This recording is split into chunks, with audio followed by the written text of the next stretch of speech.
welcome back to my YouTube channel. Today I'm back in my art journal and I'm trying something different. I've always been an advocate for making time for creativity and saying how it doesn't need to take hours or a huge amount of time set aside for it. And even if you're able to get creative for 10 minutes a day, then it definitely makes a big difference. I know it certainly does for my mental health. So anyway, I thought I would really test myself today and see if I could create a whole journal spread in only 10 minutes. I knew it would be a bit tight, but wow, I definitely found the 10 minutes flew by really fast, and you'll see at the end of the video if I did make it or not. I've also kept this video in real-time speed so you can see how it all comes together and how I use that time. Usually I do speed up my videos, so I'd love to know which you prefer, whether you prefer it sped up completely and have shorter videos, or if you like to see the real-time process. So you'll have seen at the beginning I had a big box full of junk journal materials, and I did pick some bits out beforehand, which definitely helped save some time, but I did find most of the time on this was spent hung up on indecision and wasting some of the time cutting things out that I didn't actually end up using, which you'll see in a minute.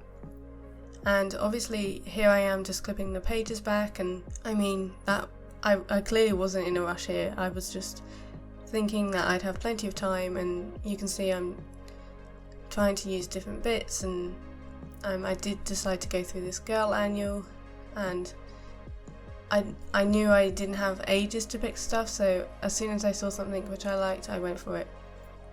I picked this up last weekend at a car boot.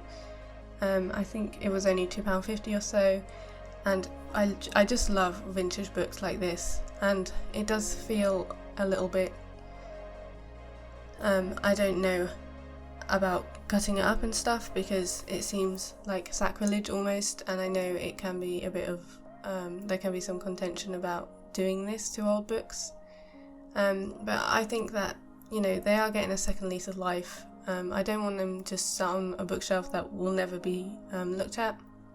So I don't feel too bad. I think creating a second life for it in my journals is a really nice way to preserve the pages, even if it's not in the way that it was intended. So yeah, as you can see here, I saw that image of the girls around the cake and I really like that, so I did cut that out. And I also really love the look of printed text and things in my journal, so on the back I just took a bit of that as well. And I don't like the look of really straight scissored lines when it's a straight line in my journal, so I just use my ruler and I tear down the edge. So although it's straight, it's not as sharp, it does give a softer edge. So I definitely do get quicker deciding what's going to go on the page as we get through it, and I realise how much my time is running out. But I did add this into the corner straight away just to try and get something on the page, because it's a big blank white spread and it was quite daunting, and I do end up trying to peel that back off because it doesn't actually work. So usually for my journal spreads and scrapbook layouts and things, I'll always test the layout first, I'll add elements, take it away, and I don't glue it down straight away. But because I was under the time constraint, I decided to go for it this time, and it definitely helps to speed up the process and just go for it, because sometimes you are plagued with a bit of indecision and you could, not do something because it might look better later. So sometimes, that's a good thing if you just go for it. So here I'm just taking this vintage music sheet which I found in my stash, just to try and fill that blank space. And you can see I was trying to use the image of the girls and the cake on the left and seeing where that fitted in. And at the moment it's very cream and white, and I definitely wanted to add some colour. So I am trying this card which I got from Byron Burgers a few years ago. A lot of the stuff in my stash is very old, and it's just bits I've picked up when I'm out and about, and I can do a whole video on journaling supplies if you're interested in that. But I did really like the colours of this map piece. I really love maps in general. I think that stems from my parents being cartographers, and I really like that element of it. And this one just worked really well because of the colours. So just to, I don't need to split it this much because I've got plenty of supplies, but I do hoard my supplies, so I want to make the most of it as possible. So I just split down the bit which is going to be covered up by the music sheet and then add that in onto the right hand page.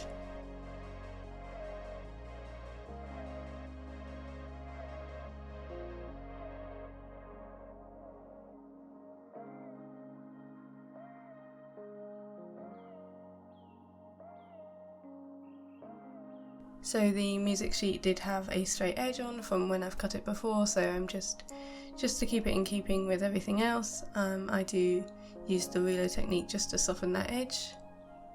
And then I really like the look of brown paper, so I'm just using this old brown paper bag and tearing off a little bit for that, which I do try on each corner, but I decide I like it on the left hand side of the right hand page, and then I just glue that in there.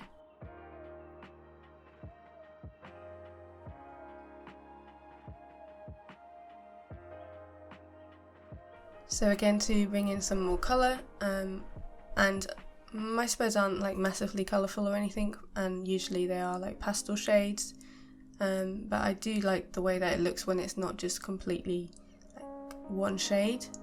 And this little blue ticket thing was from AliExpress, and I also used the yellow version a bit later on as well. And I just like the way that brings in another colour and also ties in with the map because the bottom of that has got the blue too. And I'm using just a glue stick to stick this all in. I did try to use my tape runner on the back of that, but I do find on some like vintage older papers it sticks to like the first layer of it and then it doesn't actually take the glue, so I do find Pritt Stick is definitely better, especially for the older pieces.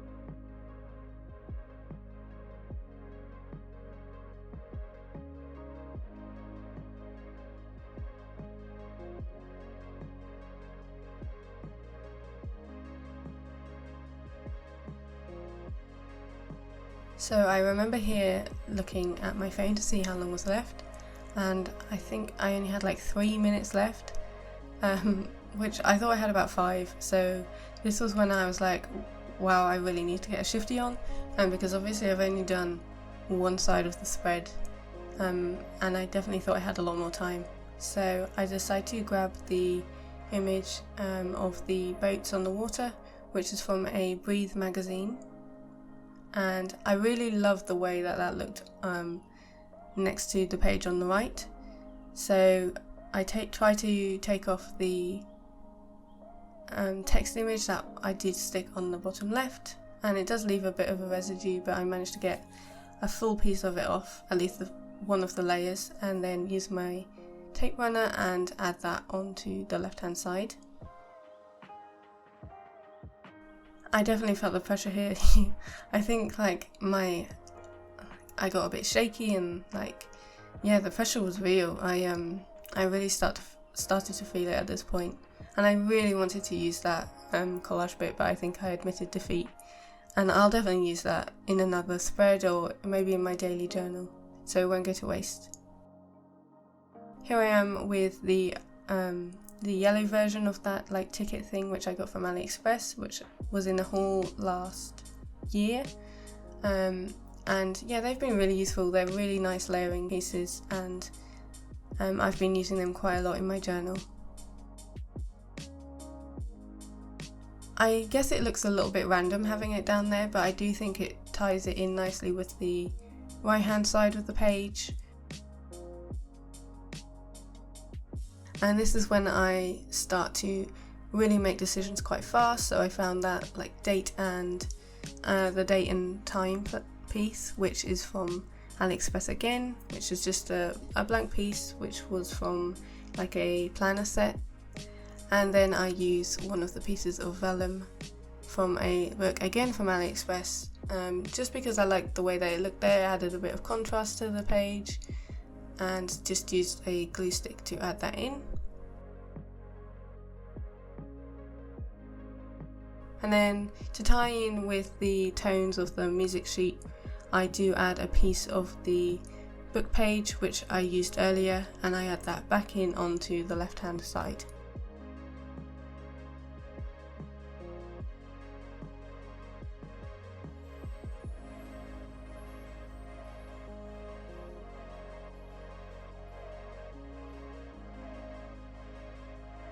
I checked my phone and I had 7 seconds left, so that was it. That was the end of the time.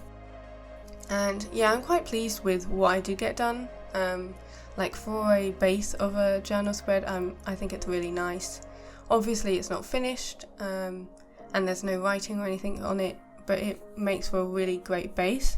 And because I did want to finish it off, I've just sped this up a bit just to give myself an extra bit of time. So I didn't manage to finish it completely in the 10 minutes, and I just took a couple of extra minutes to add in some extra elements. I found this photo of some people punting from when I went to Canterbury years and years ago. I've got loads of photos still just in my stash that I haven't used yet, and I just think it tied in really nicely with the boat image on the left with the water, and then the oranges of the photo are tied in with the map on the right. I go through my ephemera bits and found this little circle which ties in the blue from the left hand page, and I did toy with adding in some writing, but I decided no, that's finished, it's more finished than it was. And so yeah, I'm really pleased with the spread. It took about 12 minutes in total, so I didn't actually make the challenge, but I'm still really pleased with the way that it looks. And I'd love to hear what you think down below, and if you think you could create a spread in 10 minutes, then I'd love to see your version as well. So thank you so much for watching, and I'll see you next Sunday for another video. See you later.